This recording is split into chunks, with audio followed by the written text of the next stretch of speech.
number one use case that I'm excited about when it comes to AR and AI is fixing notifications.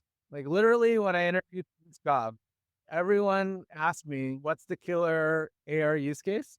And I literally looked at them dead in the eye and said, notifications. I just want to like get notifications in a way that is helpful to me. Don't give me notifications that aren't useful in a certain time. And like everyone's got this vision to like summarize notifications, do all these things. But I think like really, I talk about this all the time. I really think that AI with AR is gonna like allow everyone to have like a president of the United States sort of level chief of staff kind of doing work, doing life with you. Hey, I'm Josh. I am the VP of product design at Meta, and I get to work on wearables and AI. And I'm super excited to be with you all to talk about AI and how we use it at work and how we think about the computing products that people are going to wear and how all this soup of things are going to sort of create and deliver a profound impact on people's lives. I am thrilled to invite my friend Josh to the conversation. Josh is a proper designer, like capital D. I always joke at the D school that I'm a lowercase d designer. Um, Josh is a capital D designer, I feel. Josh, how do you react to that framing of your professional credentials? I mean, I don't know. That gives me a bit of imposter syndrome. I look like I'm a property designer, but capital D, that's a big statement, you know? Now, Josh, okay, so when you and I met, call it 10 or even 15 years ago, maybe somewhere around there. I think if I'm not mistaken, you were doing hardware at Google. Is that right? That's right. Okay. So how did you get from kind of hoodies to hardware? And then how'd you go from Google to Meta? Just to finish tracing your hero's journey. Yeah, I mean, it's a pretty long and winding journey. But anyways, um, I do hoodies and then, on a personal level, like like the impetus behind hoodies was like sort of twofold at least, right? One was I just thought it was cool to run a clothing brand and to see people that I really looked up to like vibe with our brand, if you will, and wear it around. Um, so, it's like, whoa, The Rock is wearing our hoodie. Like, that's cool. But really, like the thing that really drove me back then was like we thought that clothing, t-shirts, hoodies were like a medium for people to communicate things that they really care about. And so that was kind of like our whole thing. It was like I think what was our tagline? Clothing people love, messages society needs was sort of like our tagline.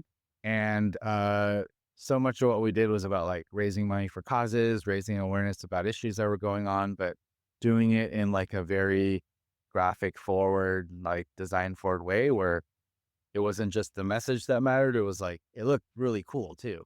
But I guess like 2 years out of college, I'm like grinding on hoodies and it's like, it's really hard. It's like doing as well as I could have dreamed of doing. And yet I can like barely pay myself more than minimum wage. And I'm like, oh man, I think I'm going to live at my parents' house for the rest of my life. And the Rock's already wearing my hoodie. So like, where else am I just Yeah. And so, um, I was lucky enough to get my first job at Google, but it wasn't, sunshine and daisies. Like I kind of went through the school of hard knocks at Google where it was like pretty hard to kind of go from being top 15 college student in America and having rock stars wear our clothes to being like a contractor at Google. My first job was like I was basically like a customer service associate for Google AdWords, and it was a really hard job to get. And like so, the first year of Google was me like memorizing this like 5-inch binder of policies for the text ads on Google, and then my job was to like approve ads and to look for spelling mistakes and grammatical things like that. And there was like a fear of getting fired every Thursday.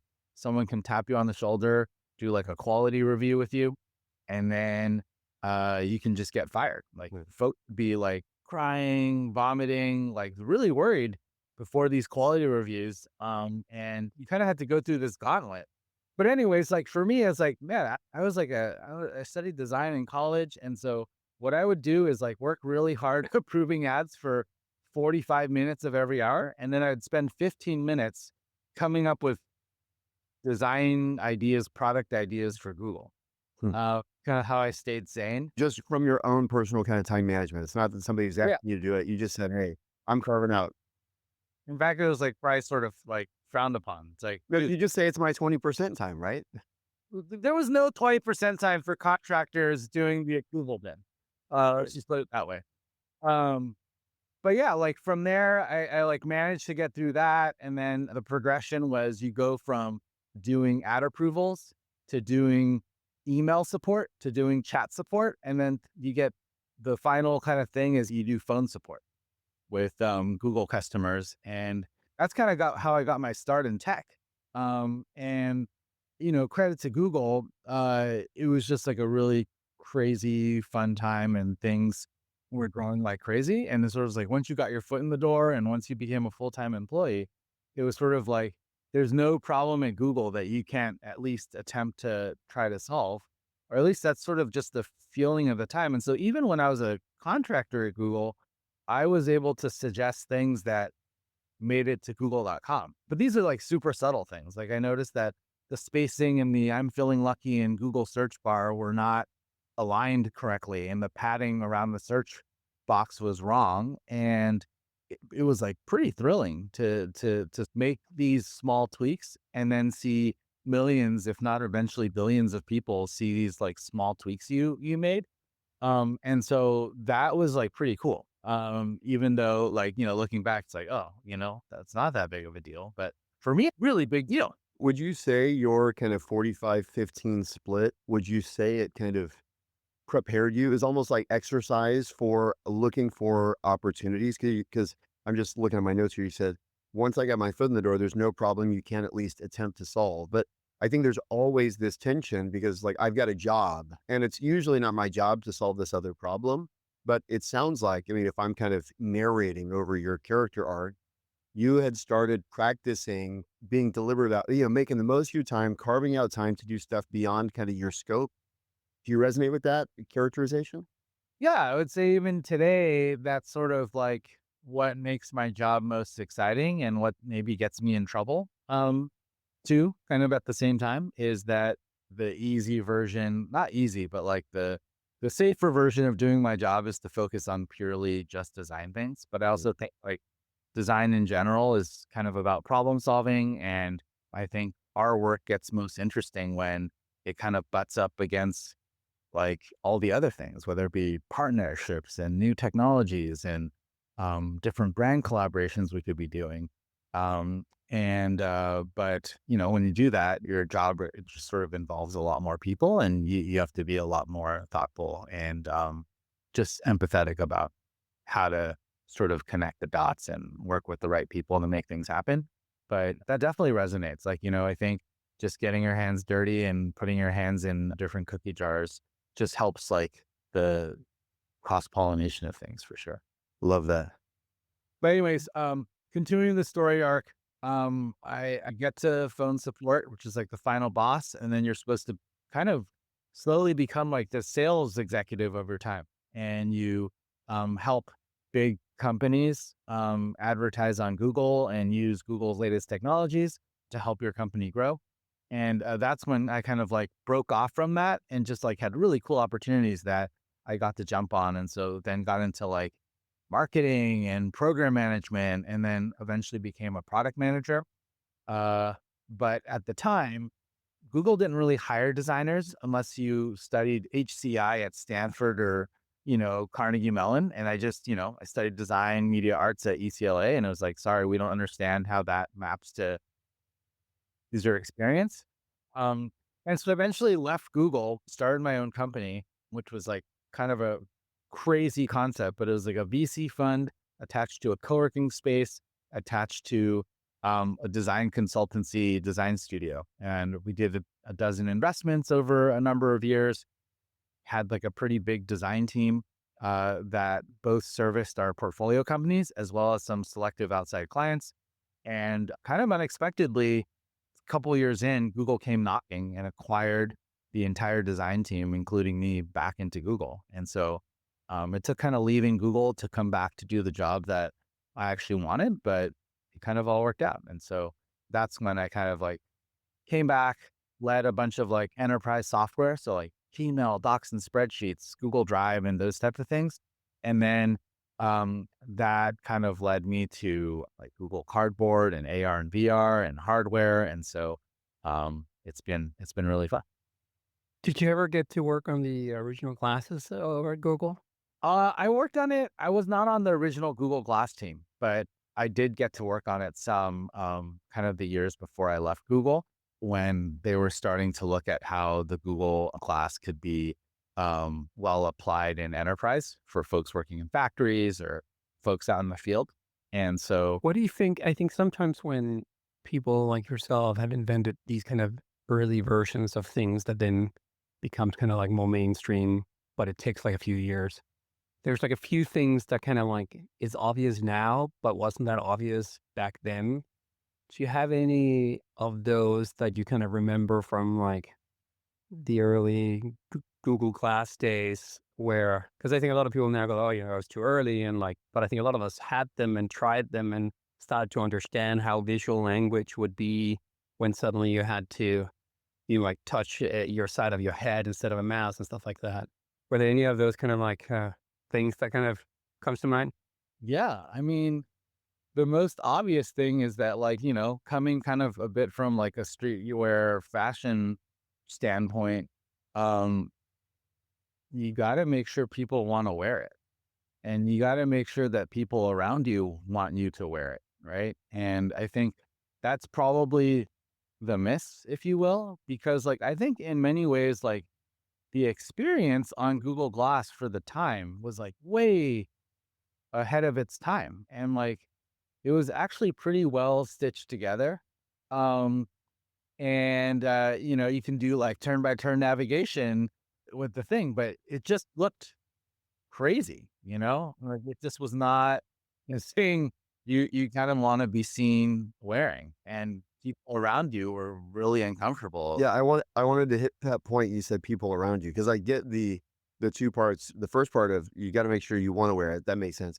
But then the part around you want people around you to wear it. How do you feel like the latest kind of, iteration of technology addresses the "do people around you want you to wear it" problem differently than the original Google Glass did? Yeah, well, I think we take privacy pretty damn seriously. And so that's why early on it was just like, hey, when you're taking the photo or when your video is on, um, it should be really obvious. And so when you take a photo with the glasses, the LED turns on. So, you know, yeah, folks know when the camera's on. Do you think that will continue? And I'm asking because after COVID, we all did Zoom, and then everybody started to transcribe and record their Zoom, and now obviously, the classes, but also like all these new devices that records everything, and it seemed to be kind of like just slowly becoming kind of a thing where people, I guess, assume that at least all Zoom calls are recorded. And I guess the question is, do you think that will ever just become commonplace? We assume that all our conversations when we talk to other people are recorded. I mean, I think we're probably like in the most recorded era of time, right, in human history. And so I really do think that like over time there will like continue to be more things recorded, but like these things take time, right? Even early on when people started getting, smartphones. I mean, it's been like, even like the smartphone arc has like even like the most successful consumer electronic in history. There was sort of like a period of time, right? And cultures matter a lot too, right? Like in Japan, to this day, if you sell a phone in Japan, the camera needs to have like an audible, like shutter button sound, right? Like its privacy, is really really important. I think what aids in sort of these things too is that as new technologies become available, they also often like help groups of people.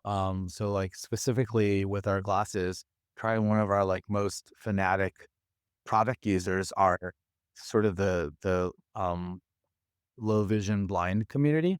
And I think like kind of early on in kind of product design, product adoption curves, right? Like folks who find like a really unique, spiky way to use it and has like a sort of pretty like meaningful and profound impact on their lives kind of helps pave the way for other people to accept using it. So, because I think in general, if there were folks around me like recording me, I'd be like a bit uncomfortable.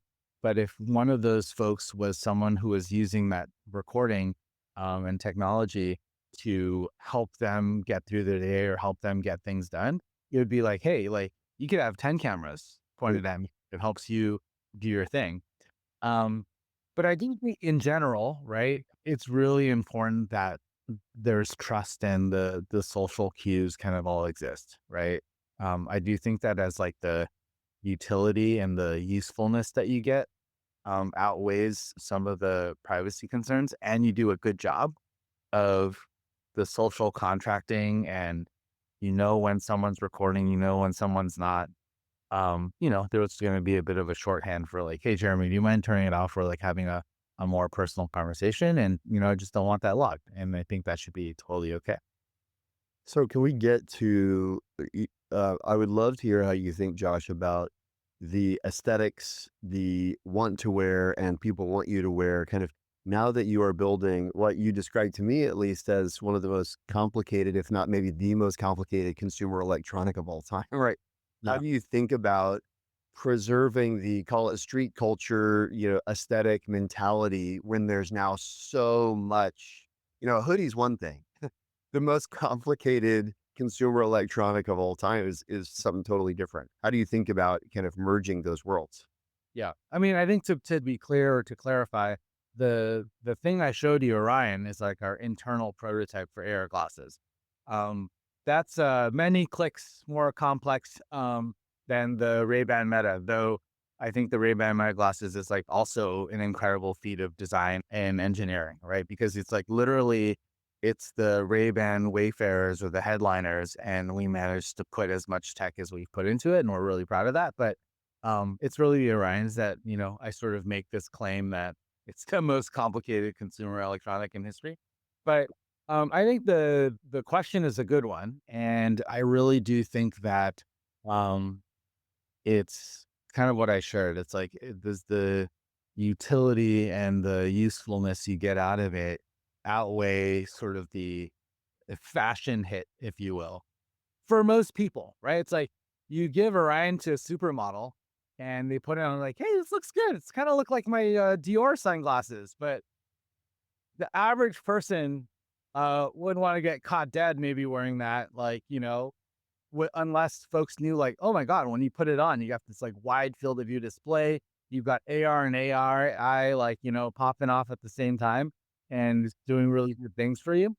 And so these things will sort of take time. And like right now, I think we're very, very proud of Orion because it's like under 100 grams.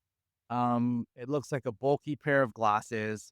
It's clearly not your normal pair of glasses because, at certain angles, you see kind of some cool light leakage things coming through. And so it's got a bit of like a cyberpunk vibe to it. And, you can maybe kind of own it. But I think the form factor that you particularly saw is like, like we're aggressively working on getting the form factor to be lighter so that more people will be willing to wear it. In your career arc, one thing we haven't touched on, but is obviously relevant to our audience and our conversations is AI.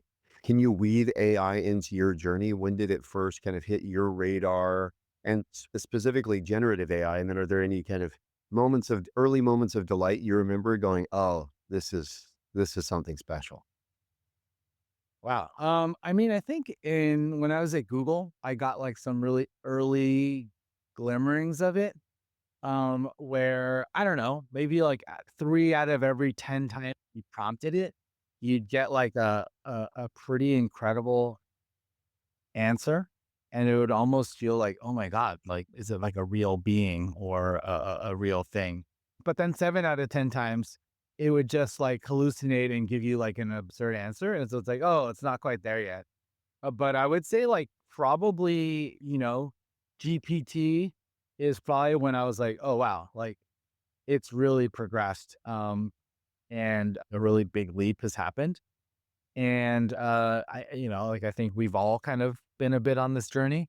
And it's pretty wild how many things are changing in the short period of time. And so I think the other thing beyond just like large language models and text is like the stable diffusion and the image generation stuff. Like I think as a designer, as like a creative, seeing like the quality of visuals coming out of Dolly and Midjourney kind of a couple years ago was like mind blowing to me.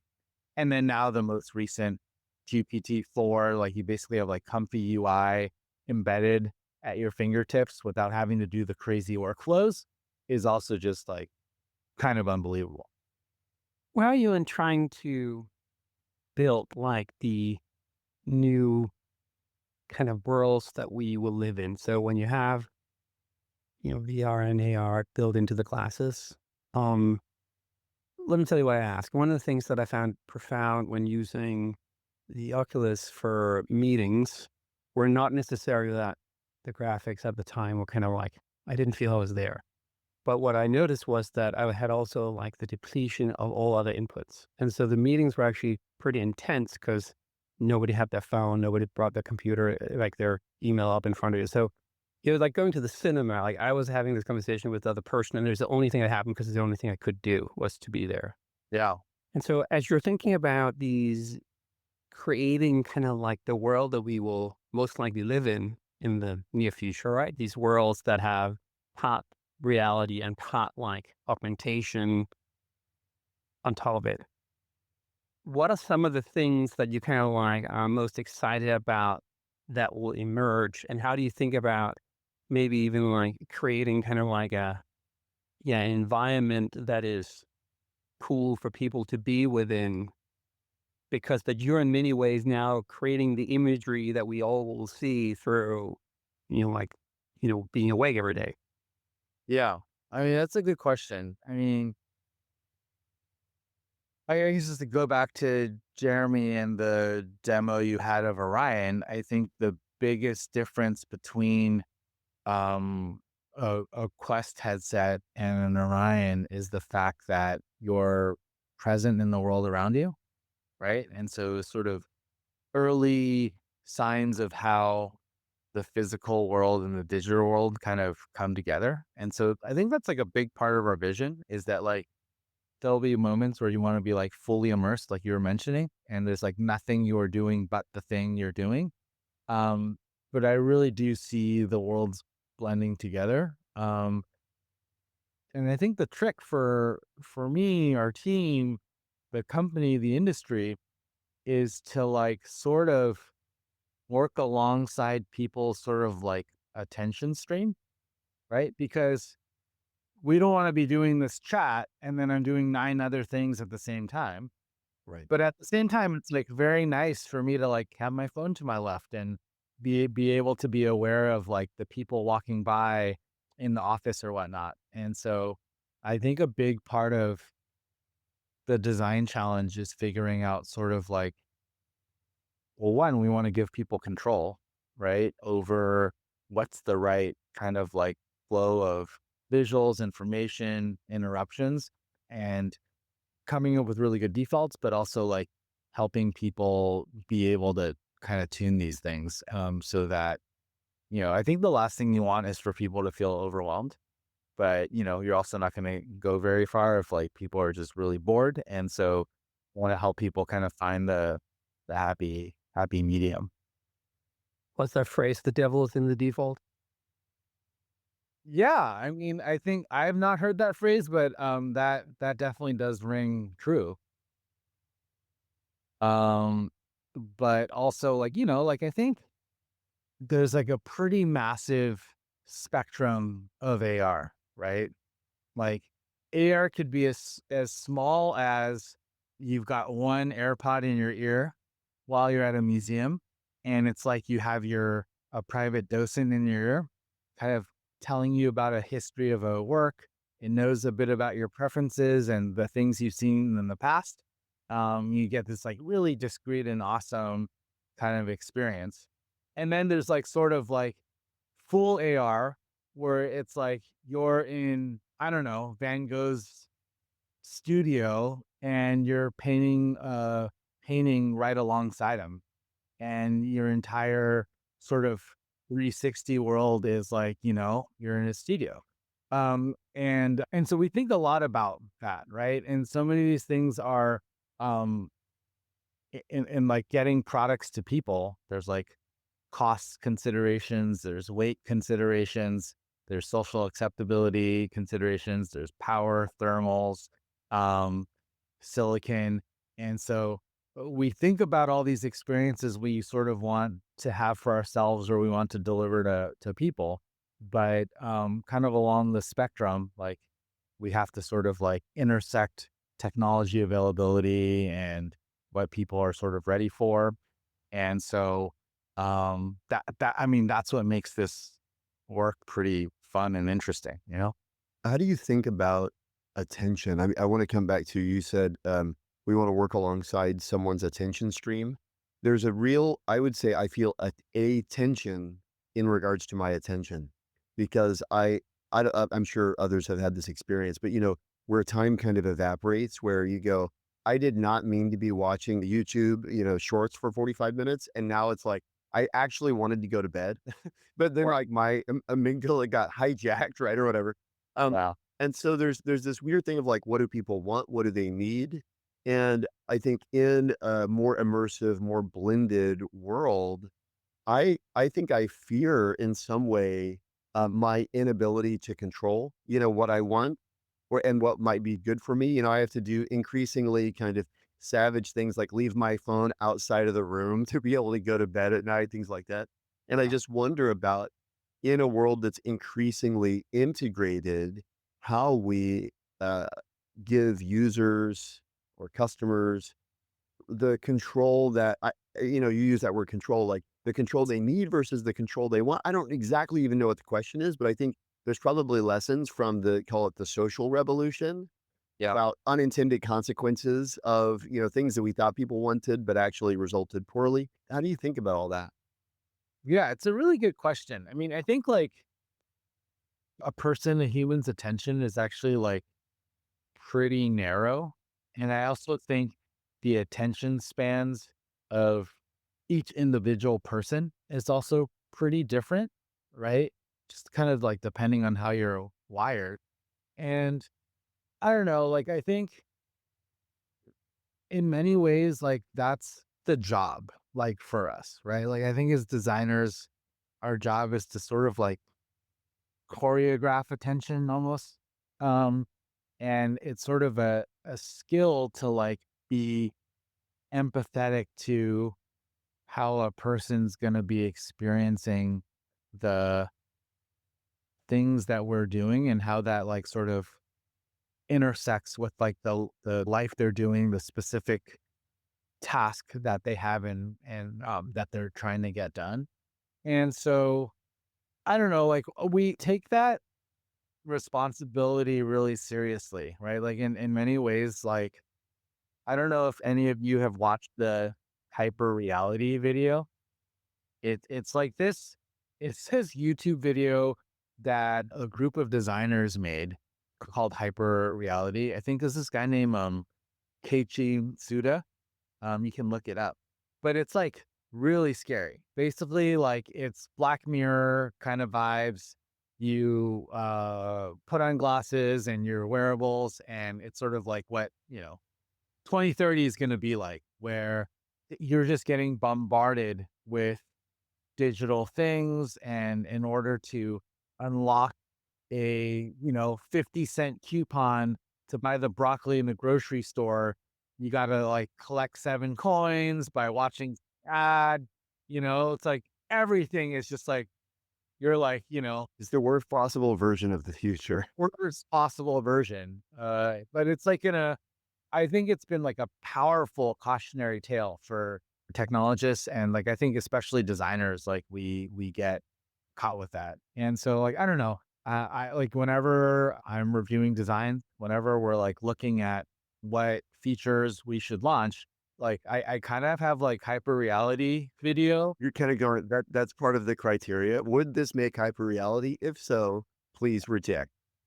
On that, we I feel a lot of us on the entrepreneurial side, when the maybe specifically when the earpods came out, we were like, that's going to start a whole revolution in new applications and new use cases of basically having these always on kind of like things in our ears. And I think we haven't seen as many as we imagined. And some of the, I would say, successes that has been this very weird kind of success, like podcast. Like, who would have known that like long form spoken word content would suddenly be the thing that, or the outcome of like really good headsets. When you're looking at, building glasses, obviously what you can see is a big thing, but what you can hear, I would imagine, is incredibly important also. Yeah. And meanwhile, the tone of the voice, the type of voice, how they talk, when they talk, what they talk about, all those things seem to be like an incredibly unexplored world, because at least I haven't seen too many of those. Like, it's very reactive right now. Like, hey, Meta, what do I see? And it tells me what I see, or like you have a notification, which is basically a readout from whatever I'm used to have on my phone. Where do you see kind of like the next few steps are in the audio side of all these amazing devices that you're building? I mean, to take a step back, right? I think in many ways, like designing for screens have been a lot easier because it's like you assume that that's the thing that they're paying attention to. And so you kind of have their undivided attention. I think designing on AI and wearables is like you kind of want to like slip stream into people's attention kind of moments, right? And so to your point, like eh, if you can see what someone sees and hears what they hear, you should never give them like a Groupon coupon when they're in the middle of like giving a big talk, right? It's just like, hey, not a good time. Well, what you're saying is you know it actually. That's interesting. If you when you say if you can see what they see and hear what they hear, what you mean is as the designer of the product, if you know their context, then you as the designer can be contextually aware about what you're serving up. Is that what you're saying? Yeah, totally. Yeah. And like that's what the person wants, right? It's like I actually am like a huge fan of advertising. Like when it helps me find a product that I really want or is helpful to me. But like please tell me about the product at a good time. Right there is there an interruption there that's like, hey man, like in the middle of the talk, slow down, pace yourself. Right. That's actually a pretty interesting contextually aware suggestion. Right. And speaking of audio stuff, right? I'm the most annoyed these days where I'm saying like, "Hey, thank you so much for having us for dinner!" exclamation mark. Can't it know I want an exclamation mark at the end Uh, because of the tone in which I'm sort of dictating, right? And so if you think about like sort of how high the ceiling is for how much better these things can be and how much less friction it'll be to help people communicate and get things done. It's like super exciting. It's super fun. So I want to turn harder towards AI just because I think maybe some people are going, wait, hang on, isn't this beyond the prompt? Because we've been like design, we've been in lots of great places. Can you talk for a second, Josh, about how your team or how you even personally leverage generative AI in your work? And one kind of seed I would just put there, if it's interesting, feel free to run with it. If not, feel free to take it however you want. But I heard Mark talking recently on a podcast about how the Llama team in developing AI is really using a lot of internal AI products, which are advancing their development, which is great. And so he said there that the Llama team's general kind of use case is not the world at large and kind of any general use case, but really for almost, you could, for lack of a better word, dog fooding or dog AIing, right? Yeah. Do you find your own experience, somebody who's not coding necessarily or primarily, do you find that you're able to kind of leverage AI models in unique and differentiated ways, or are you kind of doing more off the street, off the shelf retail kind of stuff? Just tell us how you and the design team are leveraging AI. Yeah, I mean, I think just to give you all like a little bit of a view under the hood, we're sort of just like super curious about it all. And for sure, I think if nothing else, like I don't think AI replaces taste just yet, or AI isn't going to sort of do our job for us. But boy, is it like an incredible sort of like brainstorming partner, imagination machine, right?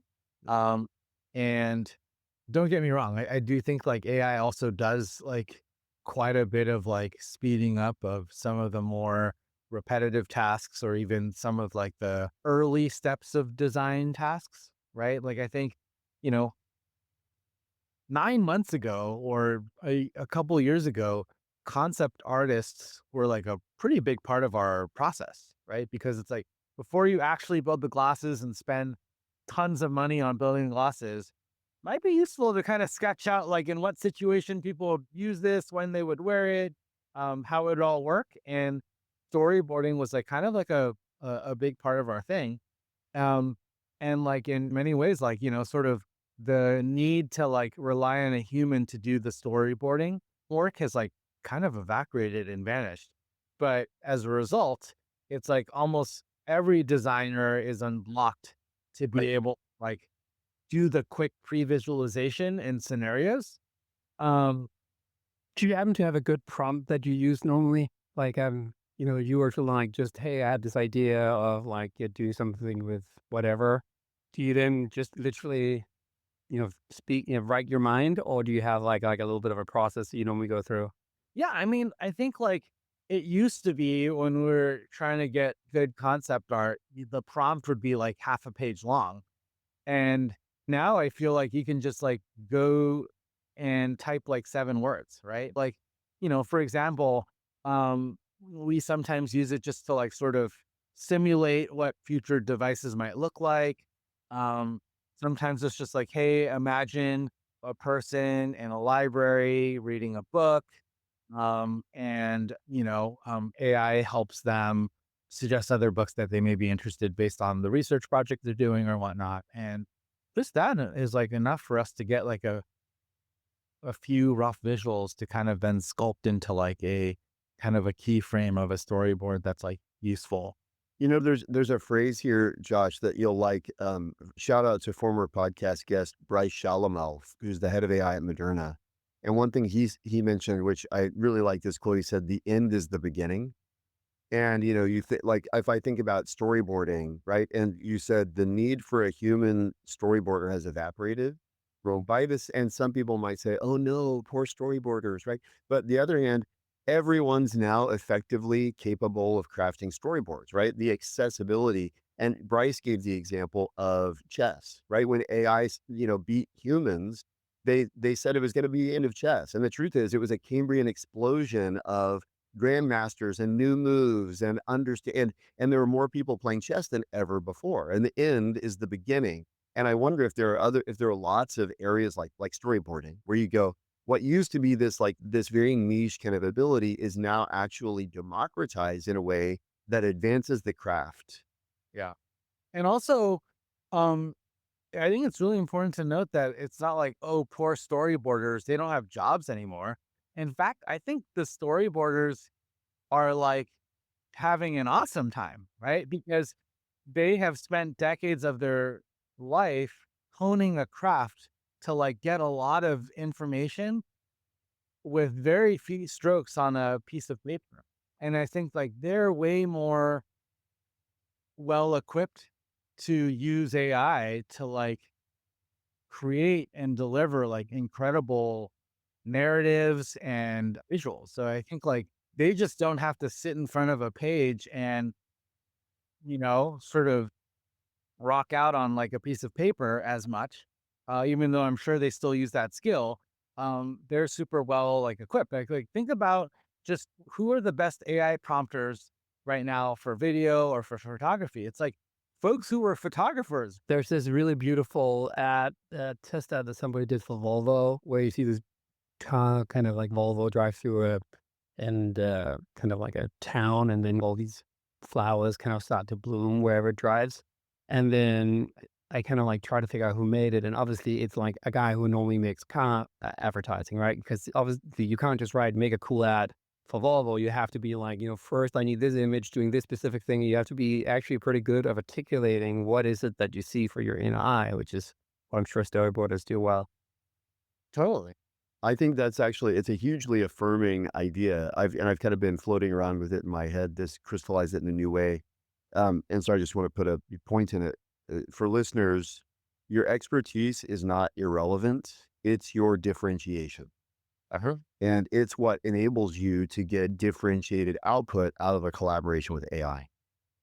Yeah, totally. And I guess another like fun use of AI has been, like on our team, right? Like for us to kind of do a better job of understanding how people will use our product or even who we're building our products for. We kind of use this, and I think this is like a D school concept too. It's like the idea of personas. Like, we sort of like named people that we're building products to serve. Hmm. And as we kind of build out a persona of a person, we've been able to like feed it into AI. Like And build a GPT that's the Jeremy persona, and then you interview Jeremy about, hey, tell me about your last time. yeah, and so that's been actually really, really useful and fun. Um, the other thing I was going to get to is that like we obviously use Llama all the time. That's like the thing we build at Meta. But we almost like we've built like a switchboard of almost like every single AI tool that's out there, some that are more developed, some that are really early. And um, we like turn up the dial and switches and of these various things and just do a lot of like testing, right? And interchanging, you're saying interchange models. Like it starts with GPT, it ends with Llama, Yeah. starts with ends with Perplexity. You know, it's Perplexity hands off the Claude and then goes to Llama. Like Yes.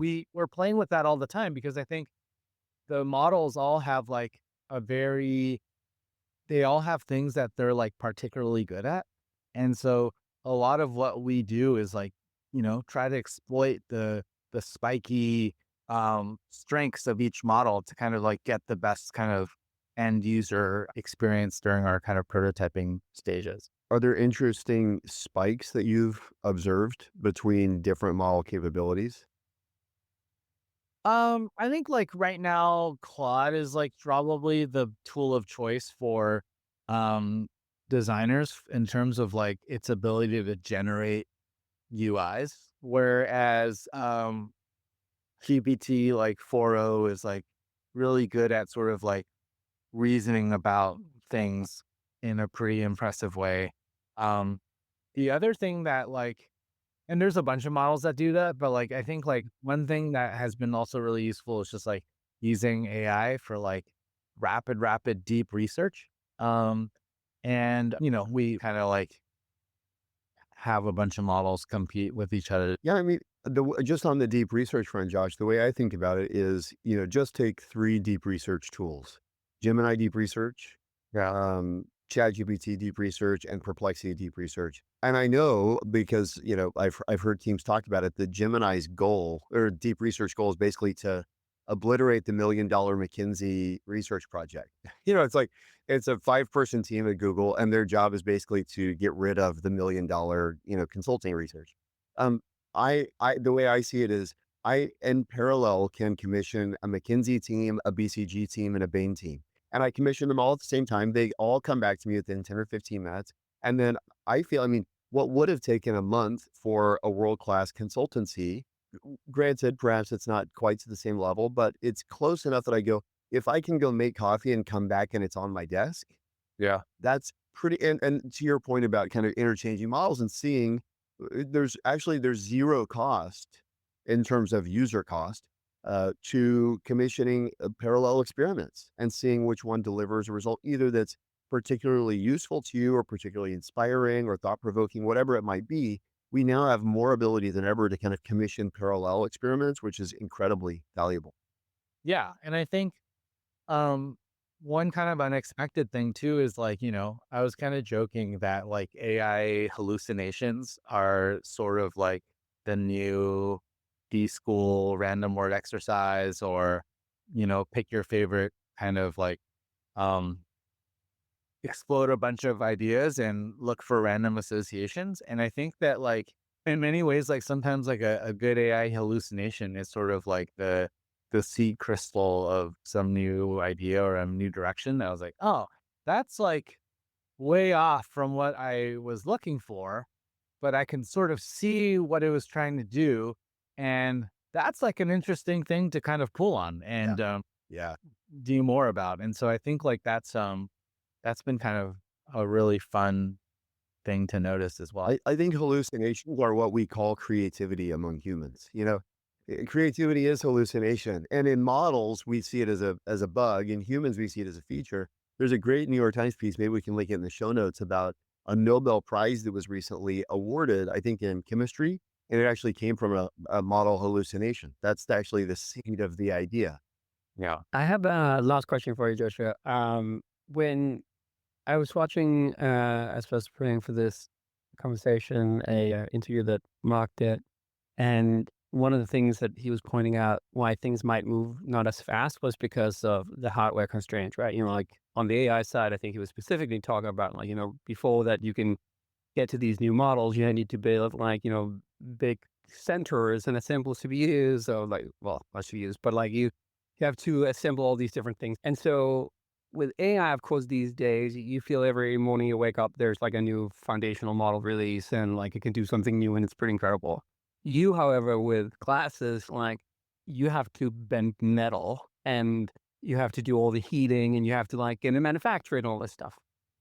Do you think that, well, two questions. One is, do you think AI will help you then get to this future vision faster? Or do you think one of the issues of now kind of doing stuff in the physical world is that it'll just be slower because of basically the physical world's constraints? It's a great question. In my view, I think AI is like making wearables like sort of way more relevant and way faster than I think any of us would have expected. Right. Like, because like we sort of design wearables not just to be worn, right? Like we actually design wearables so that they could understand. And AI is sort of like the brain behind empathy, right? Because it's like if someone's wearing the glasses or any other wearable and you have a better sense of their context and the situation that they're in, it gives it like a 10x 100 advantage against the other competing devices that you have in your life.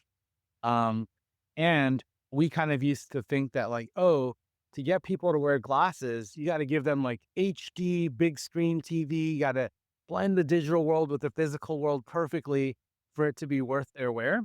And AI is like lowered the barrier to entry, I think, in like a huge way, right? Because I think in like single digit years, you'll like never forget where you left something, or like that's like profound. Like I think that's like really, really cool. And that's why like the patterns that we're thinking through have changed too. Like it used to be like, what's the weather augment on your coffee table to tell you the weather?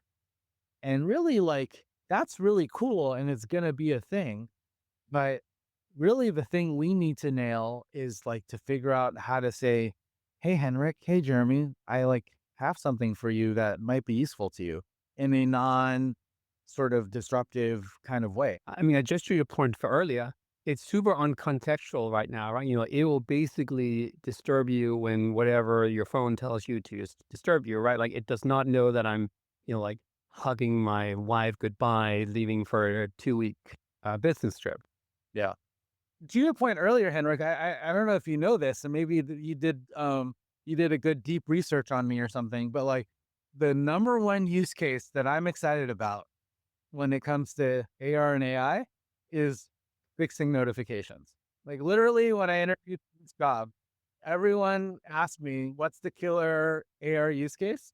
And I literally looked at them dead in the eye and said, notifications. I just want to like get notifications in a way that is helpful to me.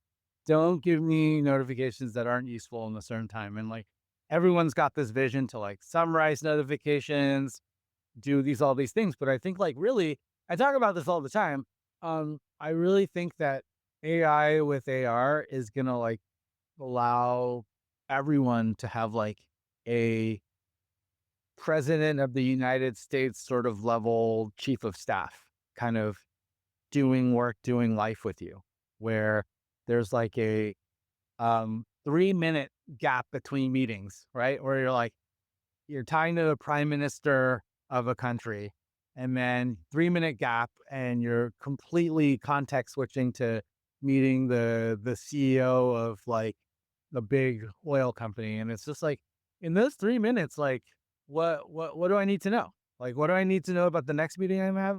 What's some crazy thing that happened between the last meeting and this meeting that I should know about?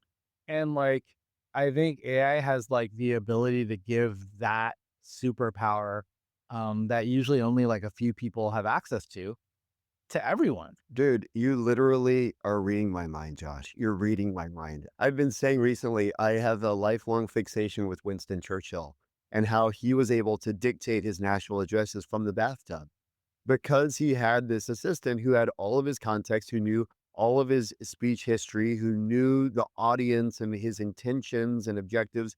Therefore, he could lay in the bathtub dictating a speech and it's done, right? But you think about all those like West Wing shots, right? Of the Yes, right in between. Yeah.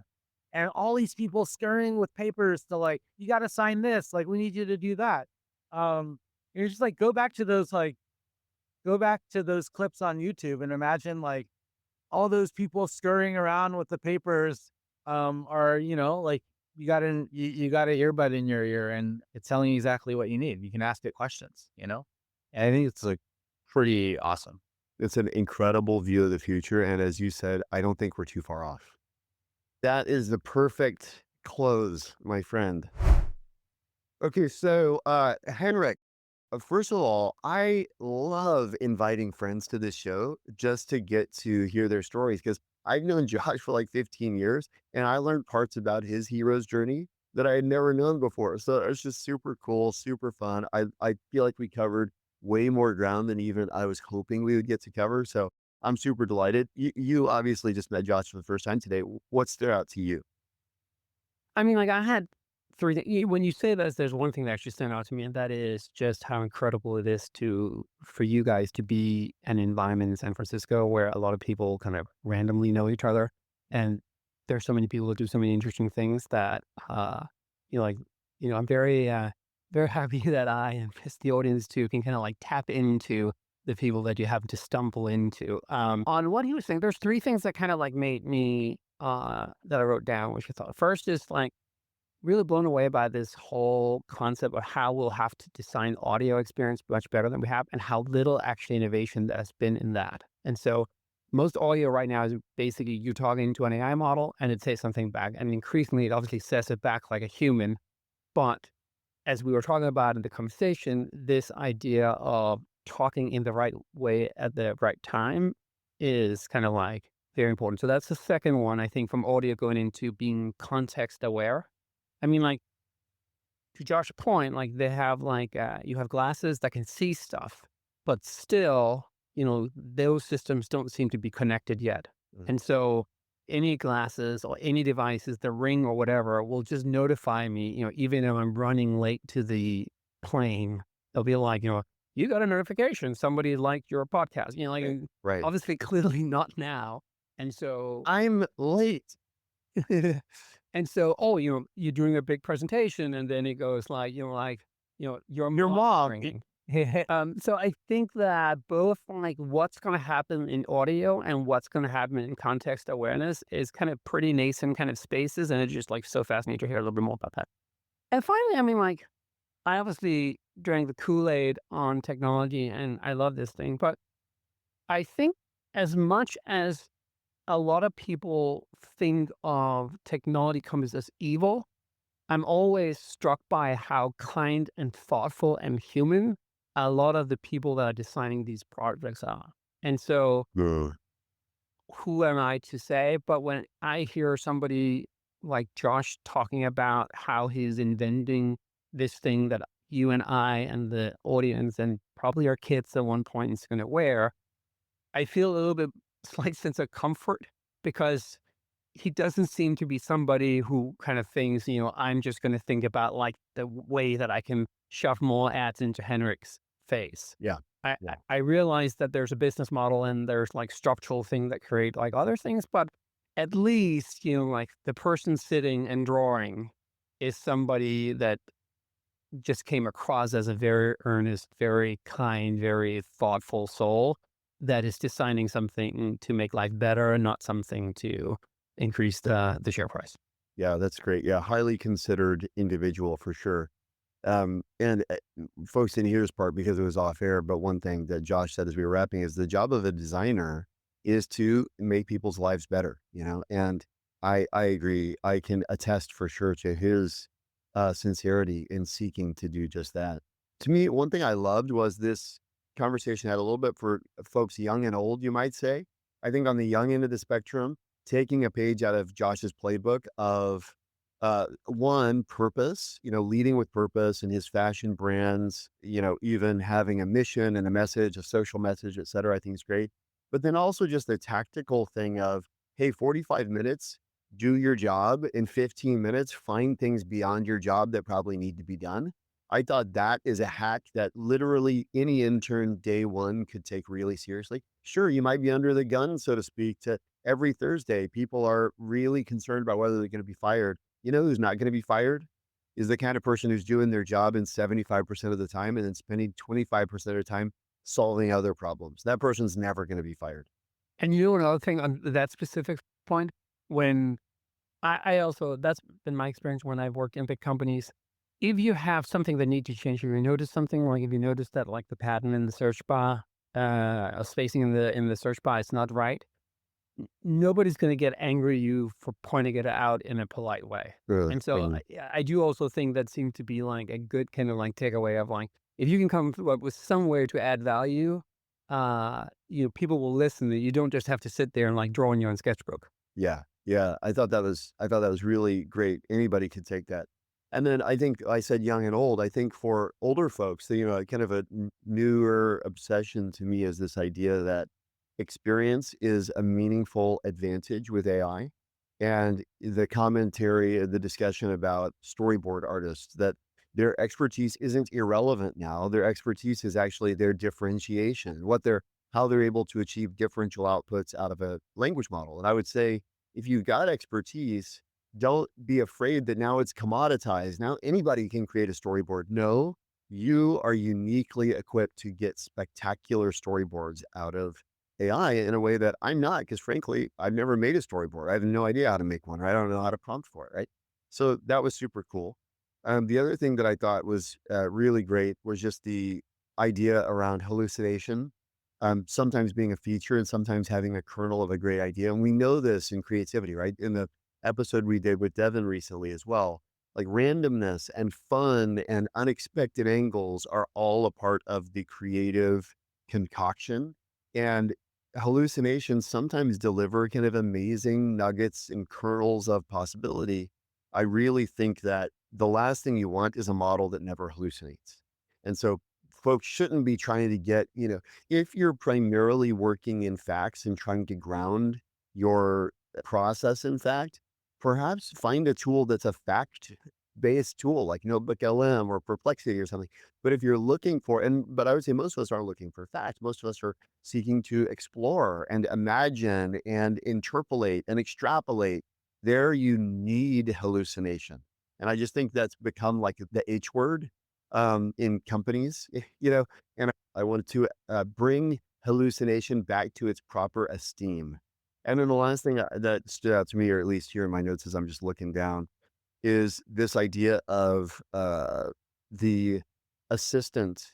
Everyone's going to have a chief of staff who's capable of kind of whisking them between, in the 3 minutes in hallways to have contextually aware, spin up, update, preparation, etc. I think that's a really invigorating and exciting vision of the future. And yeah, I mean, wearables, he convinced me. He convinced me that wearables are a thing that we should take seriously. If you don't, maybe play with them. and see how you can start to incorporate them into your suite of tools in your toolkit. I think that's it, man. I think we did it. Thanks for listening. As always, if you enjoyed this episode, please hit like, please hit subscribe, please share with 14 designers or young people who need to know how to be good interns, or older people who have checked out because they think the game has passed them by. Just share with 14 people. In fact, go into your phone right now, find 14 people who need to hear this episode, and let them know that you love them. The secret password is petunia. Petunia? Petunia. It's a flower. Petunia. It's a flower. Petunia. Petunia. Petunia. I'm going to Google that. Nice. Until next time. Goodbye. Bye.